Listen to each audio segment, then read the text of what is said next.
We gotta catch up on some things. A lot of things. But first, we have some problems. We need clearance.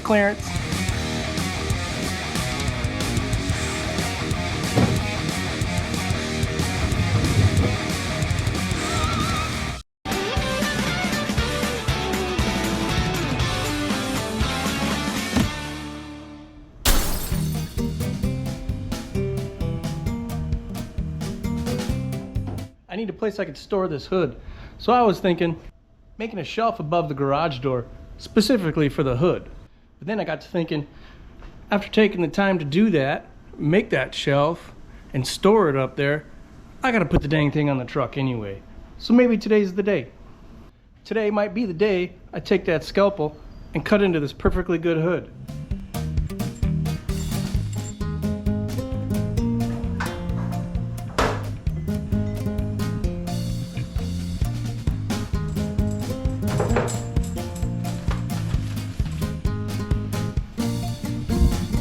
We're going to start putting a bunch of tape on there and finding a center line. This is one of those do what I say, not as I do things. Get yourself some wide 2-inch tape.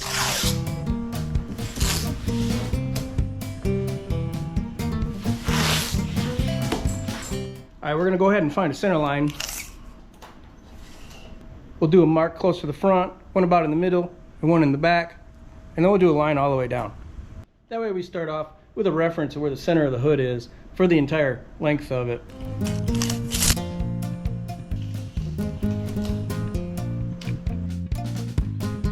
Dang vision, losing it.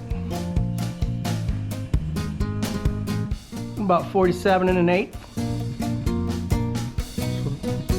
So half of that would be 23 9/16, right?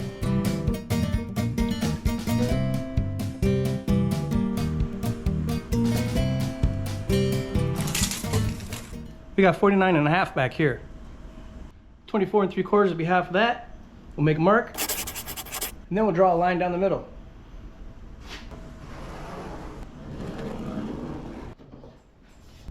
Now that we know where center is, I'm going to measure behind that rear carburetor to the cowl, from the fenders to the carburetors on both sides. Those fenders aren't on there exactly right, but I'm not trying to make this exactly perfect at this moment.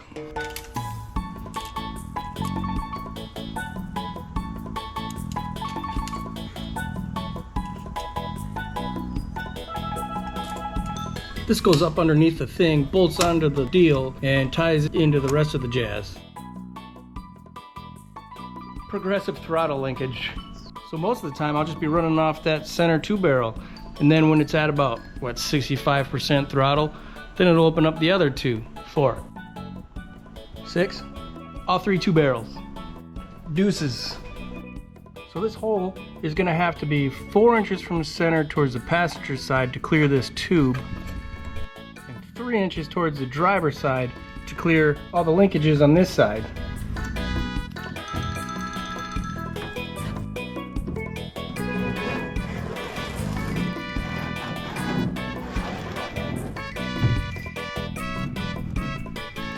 This hole being offset an inch towards one side, I don't know if I'm going to like that. But at the same time, I don't know if I'd like it to be nice and tight on one side and then have a big gap on the other. Once those carburetors are sticking through there, might not look bad, might not even notice. But it's easier to cut it small and take more off later than it is to add more metal on. So we're going to run with this 4-3 scenario. You know, I was originally planning on doing a 4-3 in this. The V6 out of an S10 or a Blazer. I guess you can say I went a different route. Always doing everything the hard way. So behind the rear carburetor, it was 3 1/4 inches. We're just gonna go 3.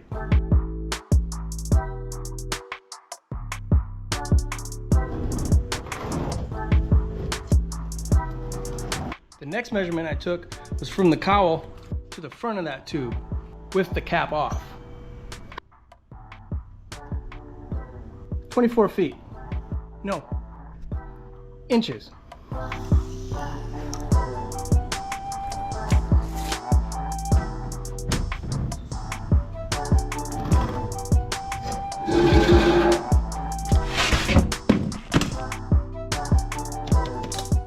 don't want a square hole cut in this either. I want it to be rounded like my filters. So what we have here is a compass. Not the get your ass out of the woods kind of compass, like a make a circle compass. So our 4 inches and our 3 inches, that makes 7 inches. And I know that because the count told me so. So 3.5 plus 3.5, 7. Lock her down.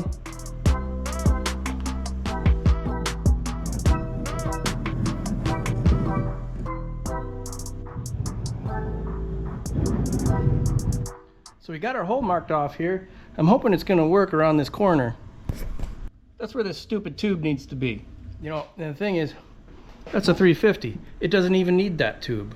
I thought about cutting it down so it was below the hood, but I'm honestly a little afraid of oil coming out of it if it's too short.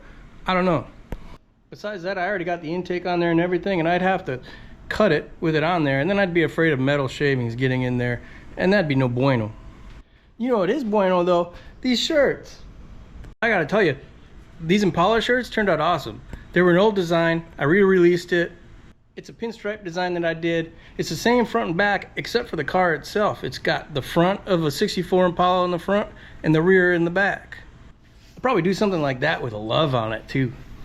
And a Model A, this is like some super airy, cooling jersey. But they're available in t-shirts and sweatshirts and whatever. The link is down below. So that's a good way to support the channel. Plus you get a super cool shirt.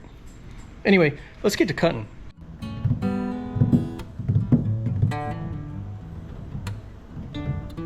Does anybody have a good 78 Chevy LUV hood? Just in case.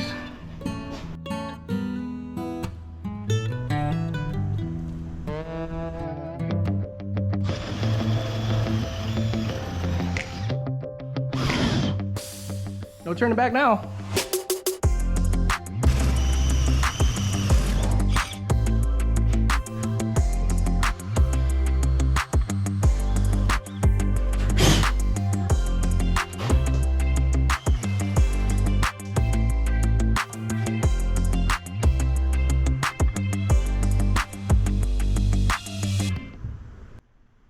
I drilled 4 holes in my hood, and they look like aliens. This is a job for old Yeller.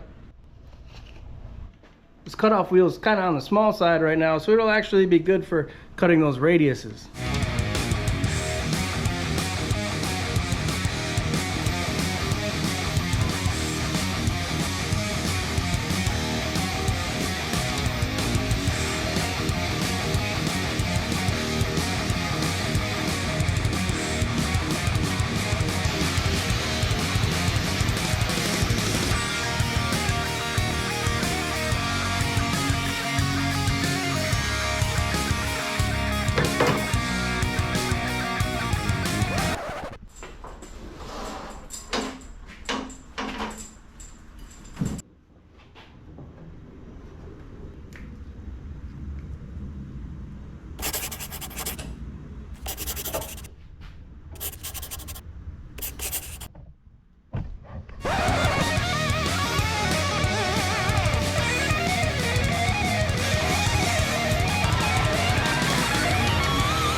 Well, what we have here is a hole in the hood. I guess we just cross our fingers and test fit it. See how it looks. Oh!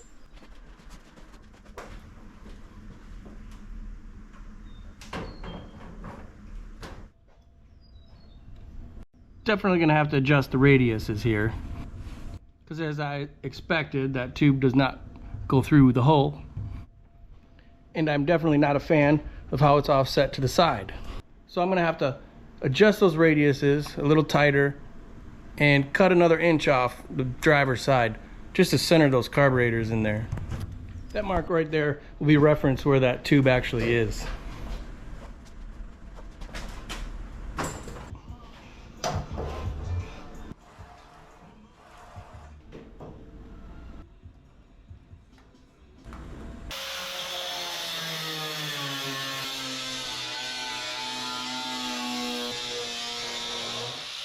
These radiuses are too tight for that cutoff wheel. And besides that, I had to switch over to a new one, so it's too big anyway. I'll have to try one of a couple different things. Air saw, jigsaw, we'll see.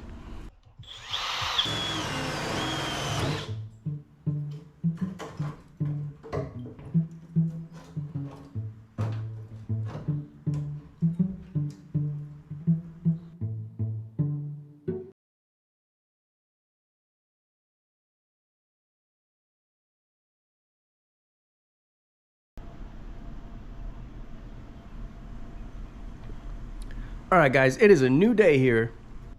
Weather notification. 85 and sunny. It's always 85 and sunny. Just tell me when I need to boogie out for a hurricane. Other than that, I really don't need to see the weather. Anyway, got a big hole in the hood, and it's fitting pretty good, but needs to be trimmed out a little bit more in the front and a little bit more in the back. I think we'll start with giving it about 1/4 inch. We could always cut more later.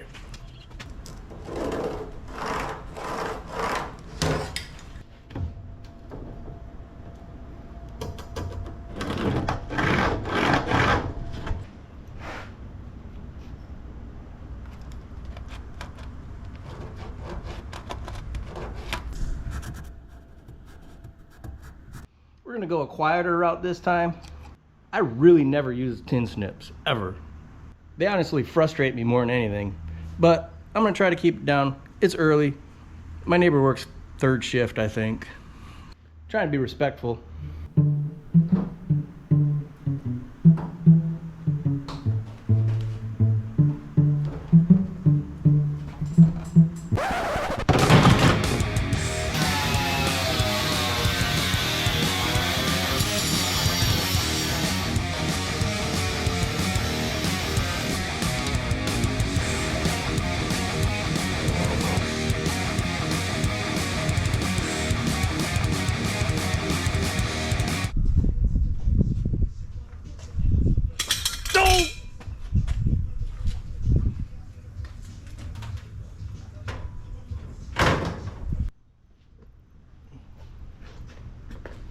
We're sitting pretty good here. I might want to take a little bit more off, especially in the front, but I'm going to get the hinges on and see how it looks like that first. Make sure it's kind of sitting where it's supposed to.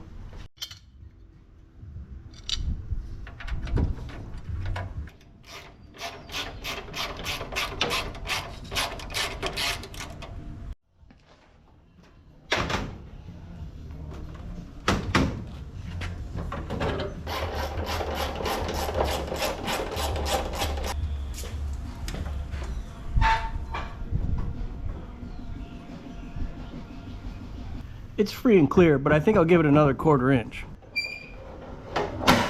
I'm also gonna finish it real nice under the hood here and around that cut in here. I'm not quite sure how I'm gonna finish that off yet.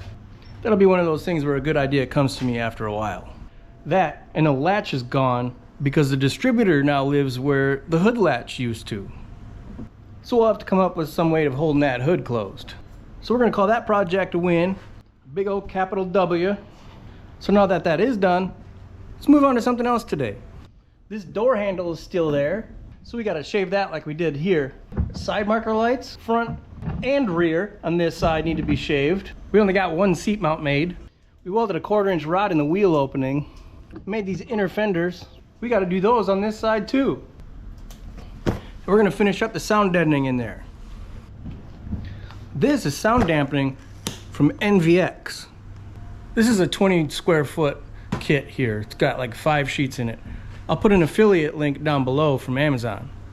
It's basically the same thing as Dynamat and all those other guys. Just butyl with a foil top on it. It helps keep the heat down from inside the cab and deadens all the panels from vibrations and rattles, road noise, as well as keeping the sound that you want to keep in there, like your music. It's definitely a worthwhile modification for any car, whether it's your daily driver or a show truck. And it's super easy to do. So gather up your tools. You'll need some sort of roller like this, a razor blade, probably some scissors. And this is a tool I made from an old screwdriver. I rounded off the flathead tip so it's nice and smooth and round. And I use it for doing this sound deadening and also upholstery. I push it down in the corners. This isn't a necessity for doing this, but I like to use it because it works pretty good. In addition to those, you need something to clean off the surface. My alcohol is great for that. This stuff is basically a big old sticker, so it needs a clean surface to adhere to.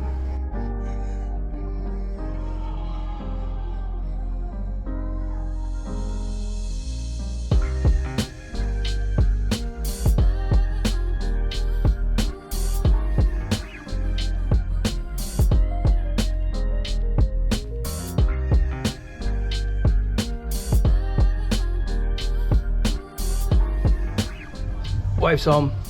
I'm probably in trouble.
Well, there's that. For reference, that kit did half the cab. I like to cover the whole thing, but that doesn't mean you have to. If you're just concerned about rattles, actually little squares go a long ways. You're basically just adding weight to the sheet metal, really. Cut. That's a wrap. If you want to see anything more about the sound deadening, check out this video. Don't forget to hit that subscribe button on your way out.